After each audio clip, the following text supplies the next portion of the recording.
So, it looks like the main event and co-main event for UFC 306 at the Sphere in Las Vegas has been leaked.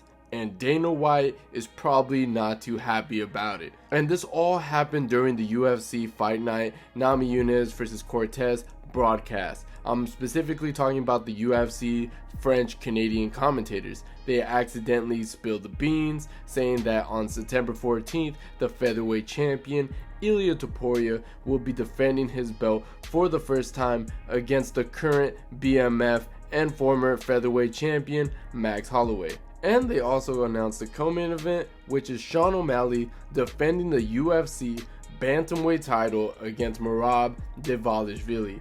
Those were two fights that I've picked from my UFC 306 matchmaking video, so it's kind of awesome to see it actually happening. This card feels like a mini UFC 300 and I'm super excited. I think there might even be a third title fight since Grasso's hinting that she'll be on the card, whether she'll be facing Valentina or not. But regardless, today let's switch things up from the usual tier list and make some early predictions for these two fights that are pretty much confirmed. Even if things change, it'll be a fun video to make, but honestly these fights are probably set in stone if you ask me. With all that being said, let's talk about the main event between Max Holloway versus Ilia Topuria. And I actually cannot believe this fight is actually happening, and in my opinion this is Ilia's first real test against a top tier competitor. Sure, you can argue that he beat Alex, what are you talking about, he was pound for pound number one at one point, but he was coming off a loss to Islam, and that wasn't his peak. Giving Topuria's incredible inside boxing and power, it was kind of a no surprise that he was gonna knock out Alex so easily. Styles make fights, and you can argue that wasn't the best version of Alex either. Max versus Topuria is going to be an intriguing matchup to say the least. And that's the thing, right? Max Holloway brings a dangerous combination of high striking volume and incredible resilience, which could be a real challenge for Topuria. While Topuria has deadly knockout power and excellent boxing, he's never faced someone like Max Holloway, who has unmatched durability, and not just that either, the dude is very technical. He can switch between the two if he wants to in this fight. I mean, we just saw how technical he was when he fought Justin. And one thing that Max gave Justin a hard time was his footwork. Max is quick on his feet, which could be a huge advantage against Topuria, who doesn't have the best footwork and tends to be more flat-footed. Max could use his footwork to set up high kicks, similar to what he almost landed on Volk that one time. We've seen that Topuria got caught by a head kick twice in his career, so it wouldn't surprise me if Max has been drilling a game plan to exploit this weakness or land more body kicks and leg kicks. I mean, after all, Topuria has that high right boxing stance. And look, what I'm trying to say is that Max can find a lot of success in the further range. And truth be told, as good as Topuria's boxing is, he has a really bad habit of dropping his right hand while he's throwing his left. And he likes to get low, and as we saw recently, Max can throw knees and spinning kicks and uppercuts, and that's why Max is a problem for Topuria. But in the same time, the more I think about it, Max can't really rely on his footwork too much, because Topuria is a shorter fighter, and if you ever notice, Max tends to struggle more with shorter fighters. This has happened time after time between Alex or with Jose Aldo and Frankie Edgar, and obviously I'm aware that he beat those two other guys, but this has to be said. The reason why he struggles with those type of guys is mainly because Max has a short reach. Obviously he's tall for that weight class, but he mainly squats down when he fights these type of guys, you know, these little dudes, because they're small, and that kind of eliminates his footwork unless he wants to be hitting downwards, and that's not going to work because he can't do that, and he's going to have a harder time boxing. And I honestly believe that that's going to ultimately cost him this fight, because he won't be able to use that fast footwork like he was able to use on Justin.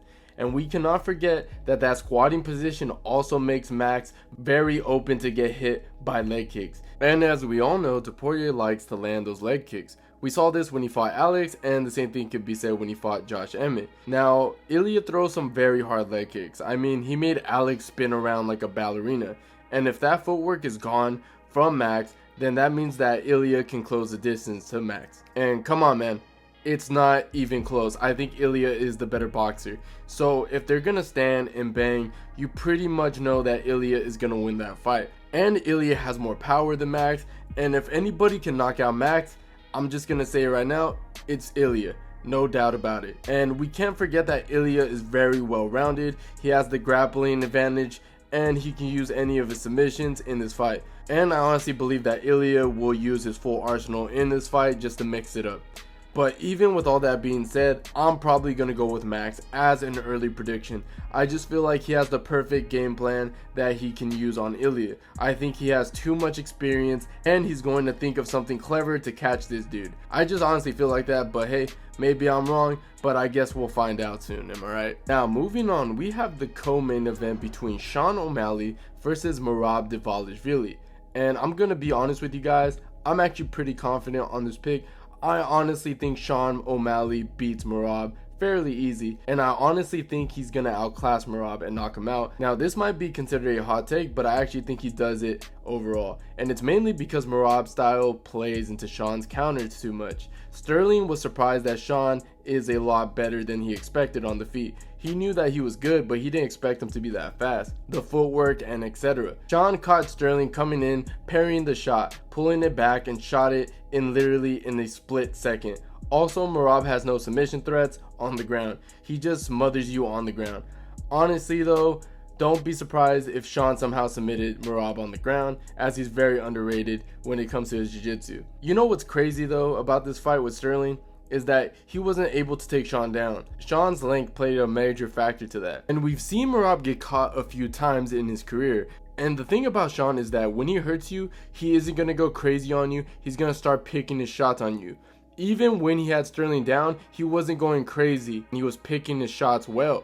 Sean's patience, timing, and his angles, and his striking, and his footwork, and the traps and the setups will lead to Merab's demise. Because Merab has no distance management on the feet. Cejudo dropped him immediately, and Merab only has one finish in his 10-fight win streak. And it was a TKO over a washed up Marlon Moraes, who nearly got knocked out by Merab before that. Even if Merab gets the takedown, he won't finish Sean, and it should be easy for Sean to snipe him when he rushes in. And Merab's wrestling isn't even that good, it's just his pace. He has an endless cardio pace, but still, I just don't see it being that effective towards Sean. I really don't.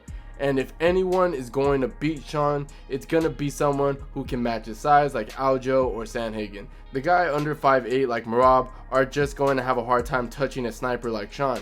But maybe I'm wrong, maybe Merab can start that crazy pace from the get-go without getting hit, or he'll survive getting hit and just keep trying to take Sean down. But even then, Sean's wrestling / grappling defense is underrated, and I feel like he'll get back on his feet and just catch Merab eventually. But those are my early prediction for these two fights on this card. Let me know what you guys think, and if you enjoyed the video, please leave a like, and don't forget to subscribe to the channel if you haven't already. And like always guys, I'll see you guys on my next one.